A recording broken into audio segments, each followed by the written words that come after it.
Achieve clean, healthy-looking skin with Youth to the People. The 20-time award-winning superfood cleanser gently deep cleanses and removes makeup and SPF in 30 seconds. For skin that's hydrated, balanced, and soothed, never stripped. It's the green juice cleanse for your face. Formulated with good-for-you antioxidants like kale, spinach, and multivitamins to respect your barrier. No disruption. Find out why one cleanser is sold every minute in the U.S. Shop now at Sephora. When it comes to towing, seeing is believing.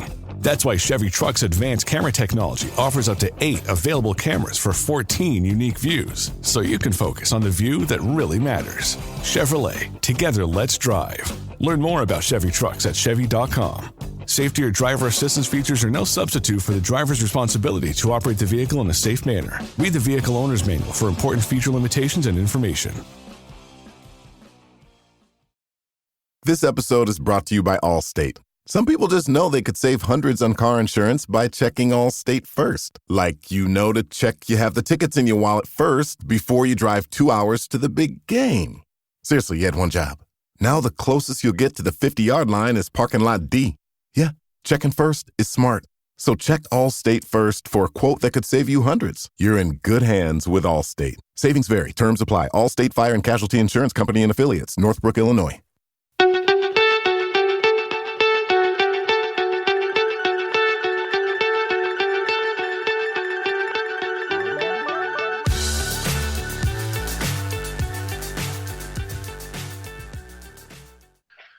Right, so now it's time for us to take a look at the Yorkshire Premier League North.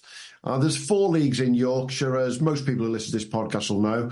And the Yorkshire Premier League North has some substantially big clubs that have done really well over the years in many of the national competitions as well. So you've got York Cricket Club, you've got Scarborough Cricket Club, all well known to people. Driffield Town, we'll come on to them, I'm sure, at some point.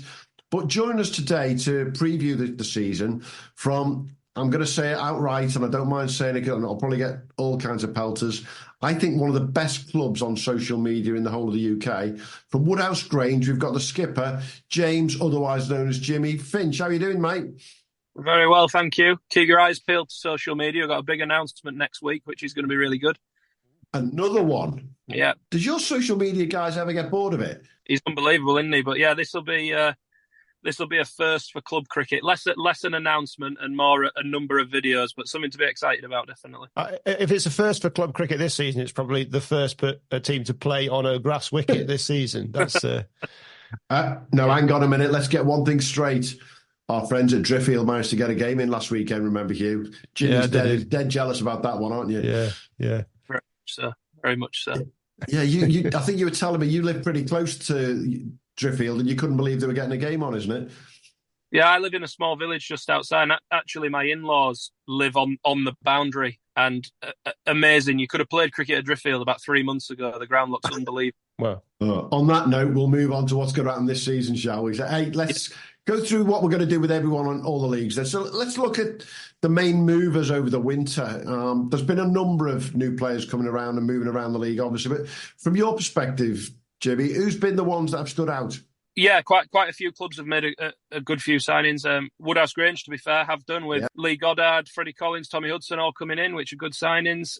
There's a few more professionals added to the league. Jack Schutz joined Harrogate. Will Frayne, who's just left Yorkshire, has joined York Cricket Club. Best signing for me would probably be Scott Hopkinson to Castleford, who's gone from Clifton. I think that's a really, really clever signing from Castleford, would be my view. Definitely. And at your own place, Freddie Collins, I think, is a big one, isn't it, to sort of add depth to the squad? Yeah, Freddie, good signing. He's been a good player for a long time, and we're really pleased. Freddie's a Woodhouse lad. He played all his junior cricket at Woodhouse, and he left Woodhouse at the time because we weren't a Premier League club, and he went off to Castleford to play Premier League cricket to better himself. So good on him for that. And yeah, he's come home, so we're looking forward to having him back. And has that been your mission over the winter, just to add depth to the squad more than anything? Yeah, we've come close the last few years. We've not finished outside the top 4 for I think 6 years or so. We've finished second a couple of times. We've won all the cups, and we've just, when you're just short all the time. And one lad retire and one lad relocate to Scotland after last season, so it was always going to be a busy winter for us to stay competitive. And yeah, with the signings we've made, we're really happy. We're stronger than we ever have been, I think. And what about the teams that have come up? Anyone there in particular that you're looking at going, they've got some interesting players? Yeah, Hull Zingari have signed a Pakistani chap who looks like a very, very good overseas signing. I'm not sure if he's played in England before, but he's played a hell of a lot of first-class cricket and done really well. So I think it'll be good. They've also signed a couple of local lads from outside of the Premier League, but plenty of clubs have over the past few years, and the lads have come in and done really well. So I think we actually play them first game now, with the first weekend actually being put back when we should have been in York. So we'll see Hull Zingari first hand really quickly, and then it looks like Easingwold have consolidated and again signed a couple of players from outside the Premier League, but again got good records at decent clubs and all that kind of stuff. So I think it'll be interesting. It's a very competitive league, and I'm sure both Hull Zingari and Easingwold will surprise a few and beat a couple of the so-called big boys along the way, I'm sure. Looking at Hull coming up, they actually came second behind a certain Woodhouse Grange second 11, which is quite impressive. So that's a hell of a sign of your depth when you've got your second 11 winning was it Champo West, was it? Or Champo East, sorry. Yeah. And, essentially you could have two Woodhouse Granges in the Premier League. So you'll have a bit of insight into Hull from your other players. Yeah, it's something we've worked really hard on. If you go back 5 or 6 years, our second team played a standard way below our first team, and we found it really difficult to attract younger players who were maybe kind of in between the levels, if that makes sense. We have two kind of club legends, Steve and Mike Burdett, who've played all the finals we've played at Lords. They've been involved in over the years and been at the club forever. Steve now captains the second team and Mike plays in the second team. We've always had earmarked that when they were stepping down from first team cricket, that would be a great time for our second team. And as it proved last year, they actually themselves don't do a lot from a batting and bowling point of view, but they're brilliant at bringing the younger lads on. And we're now really fortunate that we have probably 17 or 18 players that could all hold their own in first team cricket. And I guess our challenge is keeping hold of them now, to be honest. Yeah, 100%. Yeah. You see that around the leagues. The sides that challenge year in, year out also have these really strong second teams and are able to, players are able to move up and down at will and perform well, whatever team they're playing. Yeah, absolutely. Like I say, it's our challenge to keep hold of these lads, because you naturally have lads who do really well in second team cricket and get a taste of first team cricket, and maybe it doesn't go quite so well and they drop back down and other clubs come along and ask them to go there, which has happened this winter for us. We've lost a lad, Chris Wood, who's joined Stamford Bridge, who play in the same league as the first team and can properly understand it from Chris's point of view. He's gone off with a promise of first team cricket, which we couldn't give him at Woodhouse. But yeah, challenge, but it's a nice challenge to have. Having many players for the first team is a good thing, obviously, and something we're privileged to have. Yeah, absolutely. We'll look at predictions right at the end of the season ahead. But that top four last year, was it a surprise to you in any shape or form? Was there anyone missing from it for you? Yeah, it's a good question. I probably, at the start of last season, thought Harrogate would maybe do better than they did. They were a little bit like us. They're hamstrung by having a wet ground, of which we are. We lost more games than anyone else last year, and I think Harrogate were second to that. So Harrogate's strong side. Clifton Alliance are always strong. You could probably pick, in all honesty, 6 or 7 that could easily finish in the top 4, and it wouldn't be too much of a surprise, to be honest. Yeah, and it is a league that, unfortunately, weather can make a big difference, can't it? Yeah, I mean, you said earlier on, Driffield played last weekend. I mean, yeah, unless you turn up with a boat at Woodhouse at the moment, you're not doing anything at Woodhouse.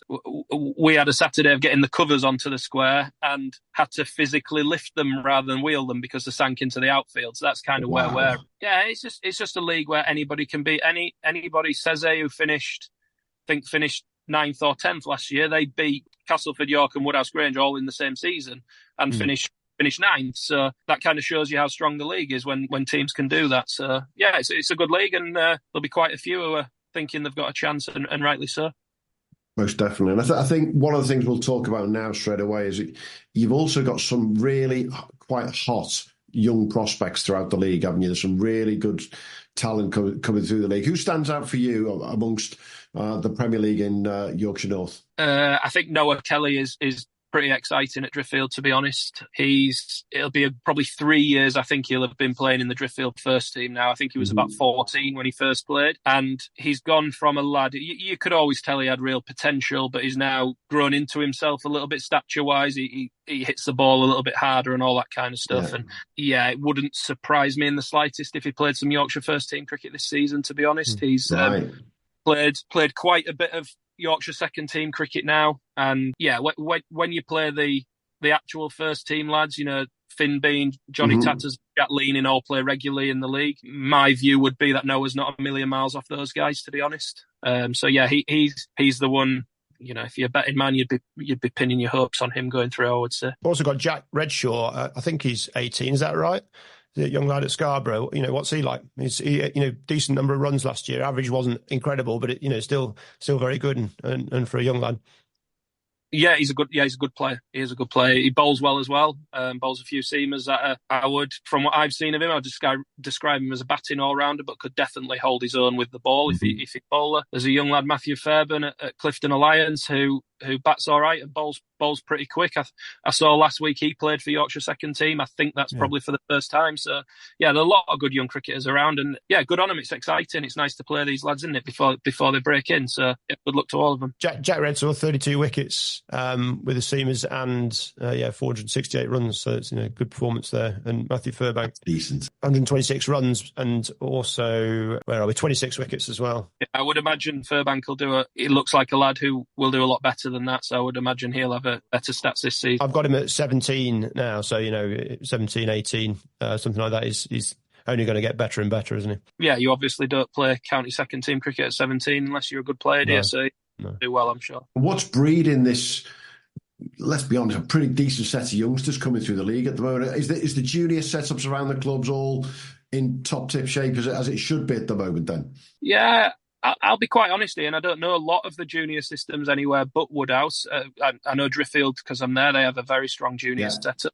I think playing at Yorkshire at the moment is a good thing for these young lads. All the well-publicised problems that Yorkshire have had, the players that they're pushing through are all homegrown, aren't they? Finn Bean's been pulled out of, left Yorkshire, went back to league cricket, got pulled back and has scored the best part of 1,000 runs, didn't he, in the championship last season? So I think it's a good county to be at if you're a young player, to be honest, based on everything that's happened. It's probably a good county to be at the moment to come through. And to be fair to these clubs, Driffield giving Noah a chance at 14. Fair to them, hopefully they do reap the rewards of him doing really well this year, because it's a bloody good effort for them to give a 14-year-old a chance. And they didn't just pick him and bat in number 11. They picked him and he batted in the top 3 all the time. So yeah, good on them. They were patient with him, and I'm sure he'll repay him with lots of runs this season, I'm sure. Definitely. And I think you're right. The fact that these youngsters are being given that chance at Yorkshire because of the circumstances to a certain extent, they've made sure that all these youngsters are coming through their own system.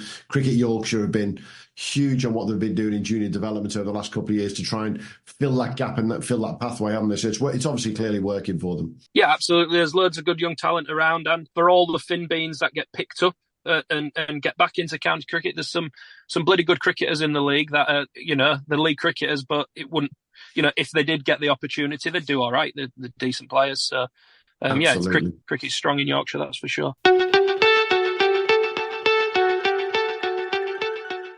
Oh, such a clutch off-season pickup, Dave. I was worried we'd bring back the same team. I meant those blackout motorized shades. Blinds.com made it crazy affordable to replace our old blinds. Hard to install? No, it's easy. I installed these and then got some for my mom. She talked to a design consultant for free and scheduled a professional measure and install. Hall of Fame son. They're the #1 online retailer of custom window coverings in the world. Blinds.com is the GOAT. Shop Blinds.com's primetime kickoff event. Save up to 50% off select styles, plus doorbusters. Rules and restrictions may apply. So let's look at the pros and the overseas in the league. Who, apart from the newbies that have coming in, who are the ones who stood out for you over the last couple of years, are still there and going to be maybe a thorn in Woodhouse's side as such? So there's a couple of overseas players that I think the clubs have done really well to retain, if you like. So Harrogate have got back, I'm not going to pronounce this right, but Ishan Abarasekara, who's a leg spinner from Sri Lanka, who he will get 50 wickets this season. He's just a very, very good bowler, and he seems like somebody who buys into what Harrogate are trying to do. A really good club. York have kept hold of, again, going to pronounce it wrong, but Braden Shaper, who played at Scarborough a couple of seasons ago, then went to York last season and is there again this year. I think as two overseas that are known quantities, if you like, the clubs have done really well to keep hold of those, and they'll both do really well. Braden will be in the top 3 run scorers and Ishan will be in the top 3 wicket takers. Sheriford and Bridge have signed a lad whose name has just popped out of my head, but has played a lot of cricket in the IPL. And I think when he signed, it was, an eyebrow raiser, and everyone went, wow, that's some name to be signing. Like we said, Hull Zingari have signed a Pakistani lad who looks to have really good credentials. And I don't know whether it's confirmed or not, but the rumour is that Ceze are getting back Diego Rossier, who they had last year as a South African batsman and leg spinner who did really, really well for them. So, yeah, with new ones splattered in, who, like at Woodhouse, we've signed Imal Leonagi, a Sri Lankan first-class cricketer who plays international for Qatar. First time in England. He's obviously got really good pedigree, but who knows? We've all had overseas that have worked out and ones that haven't. So I think it's exciting. It's good to go up against these lads, and let's see what happens. It'll be interesting. Has your pro been on your ground yet? No, he's not in the country yet. That's going to give him a bloody shock, isn't it? Yeah, it'll be very different. He's in Qatar at the moment, playing in some World Cup qualifiers. So it'll. He's basically playing on sand right now, and he just needs to bring it over to Woodhouse. Absolutely. I'm currently sat about 3 miles from Woodhouse, and it's absolutely freezing, let me tell you. So it's going to be a shock to the system for him. Good drying weather then, not? Yeah, well, it might dry it into ice potentially, I guess. But Are the pros and overseas throughout the league now becoming not just more of a regular thing, but clubs are now, as you say, trying to make sure they get a good and they keep them, and that's becoming, rather than putting that sort of scattergun approach out that's been prevalent through clubs for the last 25 years to a certain extent. Yeah, it definitely feels like there's a bit more loyalty when it comes to pros days. Whether there's any evidence to back that up, I'm not sure, but it certainly feels that way. Certainly in Yorkshire now, there are more of the Yorkshire lads that drop away from professional cricket that are coming into the leagues. I mentioned Will Frayne earlier on. He'll be playing for York. Harry Sullivan, left-arm spinner, is going to be with York. Jack Shutt signed at Harrogate. Yeah, so it definitely feels like the Yorkshire lads are sticking about more, whereas traditionally, maybe, I think the Bradford League, the North York South Durham League, which are local, used to whether it had any legs to it or not, I'm not sure, but the rumour was that that's where the money was thrown around back in the day, and seems that these lads are staying in the Yorkshire Premier League a bit more, so certainly feels that way, Ian, yeah. Yeah, I think, look, I've seen it from September last year. There were so many clubs around the country who were quick off the mark to say, and yes, XYZ Pro is staying with us for next year.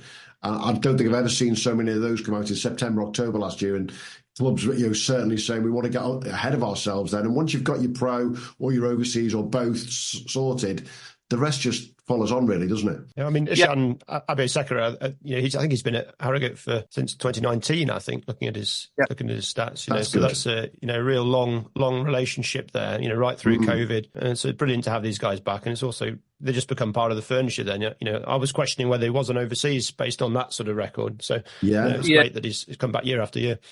Yeah, you can feel it though, Hugh, and Ishan being an example at Harrogate. He's very much part of the team culture they have at Harrogate. He buys into it, and you can see that, as an outsider looking in, you can see he's a big part. And I think in answer to your question, Ian, as a captain who goes through trying to find these overseas pros, especially the overseas guys, because obviously the local pros, you might not know them personally, but you know of them. With the overseas, it's such hard work getting one nailed down that I think from a club point of view, it makes absolute sense if you've got a good one. And by that, I don't necessarily just mean the cricket element of it. I mean someone who's good in and around the club, who is happy to work with the juniors, who's kind of drama-free and easy to get on with. I think once you've got one of them, it just pays to keep them because it's easier. We had an overseas a couple of years ago who unfortunately couldn't come back because his work situation at home changed, Fritz de Beer, but he was a really good player, but he was such a nice guy to have around that ultimately, if he'd have said he was coming back for the next 10 years, would have taken him. And it kind of the cricket becomes secondary in a way. Yeah. You want someone to throw themselves into club life. So we're certainly hoping that'll be the case with Imal, the new overseas we've signed. A big part of his success would be you've got involved with the club and you've been a joy to be around. Please come back next summer. So, yeah, let's fingers crossed that'll happen. Sounds like we're talking to James Cole over at Northern and Crickex again, doesn't it, Hugh? Saying exactly what he said on the episode we did with them a few months ago. Runs, wickets, we can all see the stats. That's the easy bit, can't we? You can all see who they've played against. But if they do not fit, they don't fit. And I know in the Derbyshire League where we are, there's been cases in the last couple of years of a number of players who come over, maybe even played half a season in some cases, And then that's even worse when it's half a season and they haven't fit and they've got to go, isn't it? Yeah. But I suppose it's the same with any player in any team, isn't it? It's just when they're overseas, I suppose they're bumping shoulders with club mates day in, day out. They're sort of forced upon you, and that you can't, they can't move very easily away. So it sort of accentuates the problems. But when you get a good one, it accentuates the benefits as well.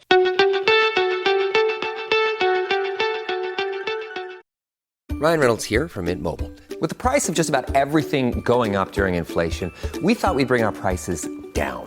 So to help us, we brought in a reverse auctioneer, which is apparently a thing. Mint Mobile Unlimited Premium Wireless. How to get 30, 30, bit to get 30, bit to get 20, 20, 20, bit to get 20, 20, bit to get 15, 15, 15, 15, just $15 a month? Sold! Give it a try at mintmobile.com/switch. $45 upfront payment equivalent to $15 per month. New customers on first 3-month plan only. Taxes and fees extra. Speed slower above 40 gigabytes. See detail. Let's have a look at the league going forward this year then. We've talked about the young prospects, the pros, the overseas. There's bound to be names that are going to pop up and surprise us during the season. But which clubs are you thinking might shock one or two people this year compared to where they were last year? We've talked about Harrogate. Is there anyone else that you think might do more than they did last year? Yeah, Sezeo I mentioned earlier on. They've last week signed Dan Moriarty, who's joined Yorkshire left-arm spinner. I guess it will depend how often Dan is available to play, because he's played the first 2 rounds of the county championship, but they've got the makings of a decent side already. And if you add, we all know how well left-arm spin does in league cricket anyway, and if you add a left-arm spinner who's, of county quality into their team, they'll certainly shock some. There's no doubt about that. Clifton Alliance have got a number of good young players. I mentioned Furbank earlier on, but there's a couple of others. And you think of those lads at 17, 18, they'll have been netting in the county system all winter when the rest of us old farts in league cricket will have maybe had 3 or 4 nets, and then that'll be fine.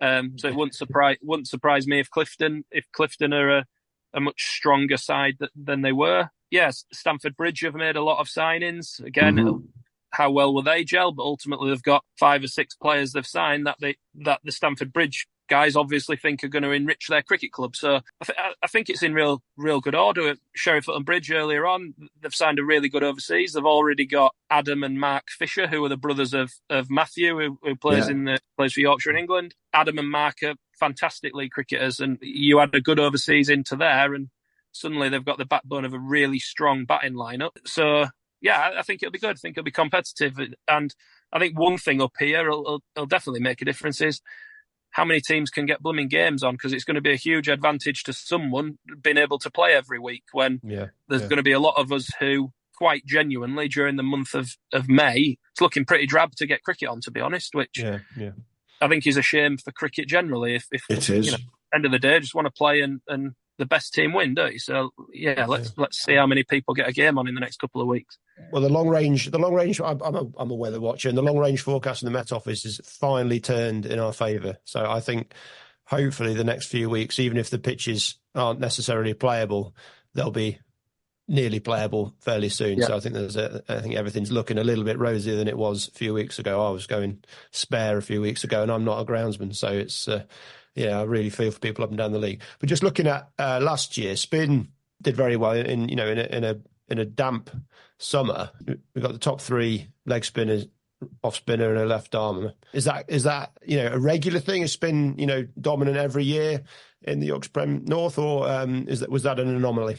Yeah, without actually looking at the stats, I would say it's regular. A lot of clubs in the league are spin heavy, if you like. Left arm spin and leg spin especially. I think if you looked around most leagues, left arm spin and leg spin is pretty successful, isn't it? And then a lot of the club's pros are spin bowlers as well. So the clubs definitely think that. And no surprise if Ishan, who we've mentioned at Harrogate, Dave Wainwright at Castleford, the 2 of the best bowlers in the league. So they're going to finish up there. Dave Wainwright, that you mentioned there, 44 wickets at 11. Which is just unreal, isn't it? That's right up with the best anywhere. And an economy rate of 2.6. Yeah, exactly. He couldn't ask for more. He's quite simply the best cricketer in our league, I would say. And I think most people would say that. He's a lovely lad. He's stayed at Castleford for a long time. He's very, very well respected. And I think a lot of teams will take the approach of him. If you can get through Warner's 13 overs without him getting too many wickets, you'll have a decent chance. So yeah, not surprising he's up there. Very, very good cricketer and a great lad as well. And he's done a good job for Castleford. Yeah. It's just that you can see the control of the left arm. You've got Ishan at the top there, similar number of wickets, but his average is higher just because he leaks more runs because he's a leggy. But just that control the left arm spinner gives you. He's bowling a quarter of his overs are maidens, which is incredible. Yeah. So we've looked at who came up last year already. We've talked about which teams are going to shock one or two people, and obviously we've had a look at the individuals around the league. We come to the most important final bit of the preview, Jimmy, and it's the one where we'll challenge every single person that we speak to take their backside off the fence and see whether they'll make a prediction.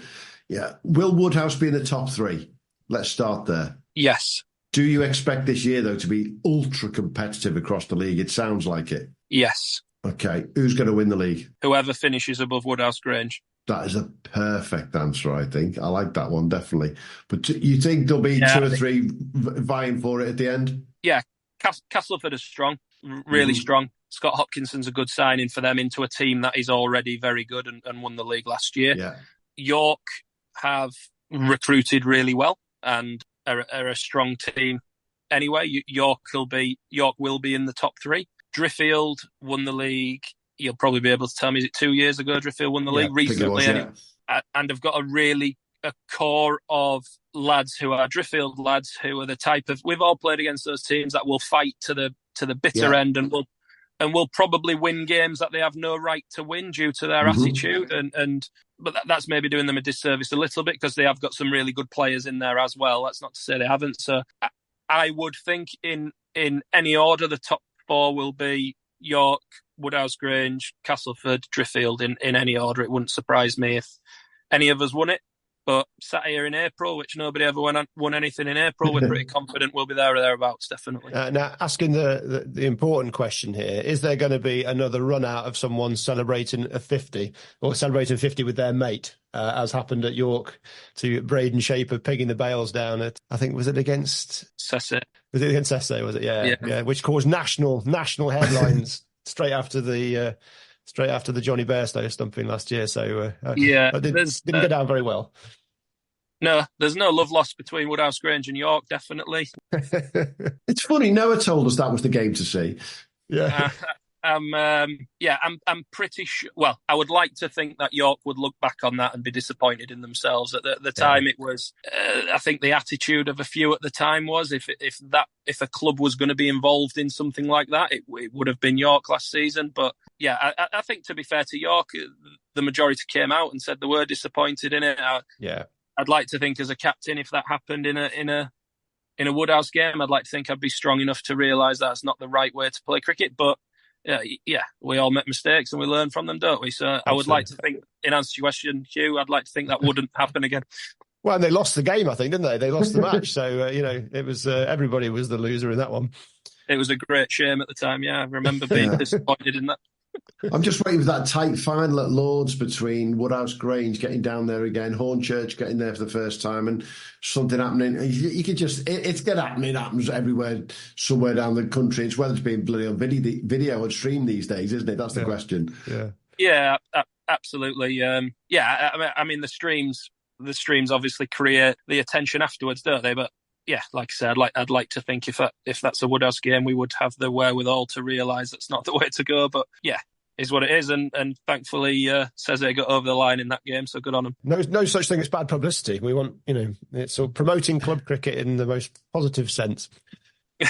Yeah, absolutely. In every way. Hey, we're coming towards the end of our chat, Jimmy. We just want to ask one final question, and I've made a sort of a little note towards it, but national competition for you guys important this year? Yeah, all competition's important, Ian, to be honest. We're a club who we enjoy the Sundays and the travel to different grounds and doing that. We got really far in the national T20 a couple of years ago where we were really close to getting to finals day. And, at the end of the season, when you look back, of course, you want to win trophies. Of course, you want to do that. But the days out of a club of coaches going from the ground and going home and crates of beer being on there and all that kind of stuff. Yeah, brilliant days out. So we play Tickhill in the first round of the national the National Club Championship a week on Sunday. The second team start a week on Sunday against, I should know this, but I don't, in the National Village. So, yeah, hopefully there'll be a few nice days out. Yorkshire's traditionally strong and hard to get out of the Yorkshire rounds. But, fingers crossed, with the wind in the right direction, we'll give it a good go. We've mentioned the weather again. He's mentioned the wind, so we're going to close it there, I think, aren't we? It makes me happy. Thanks for your time, Jimmy. It's been absolutely fabulous to listen to your views on what's going on up in the Yorkshire League North. We'll be following it very closely throughout the season. I'm sure your social media guys will be all over us as well, which is brilliant. We'll take it all day long, definitely. So thanks for your time, mate, and fingers crossed for that weather turned in. Cheers, guys. Check us out on socials next week. You'll enjoy it. Will do. Very excited. Cheers. Take care, guys. Thanks for listening to the Premier League Cricket Show.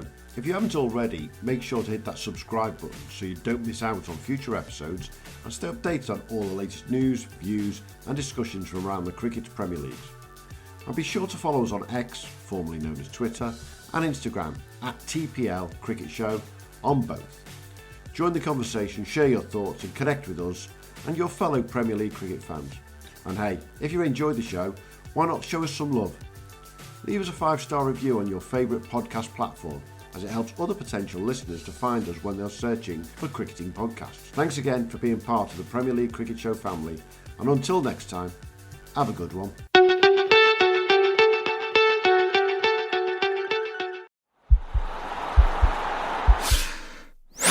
This podcast is part of the Sports Social Podcast Network.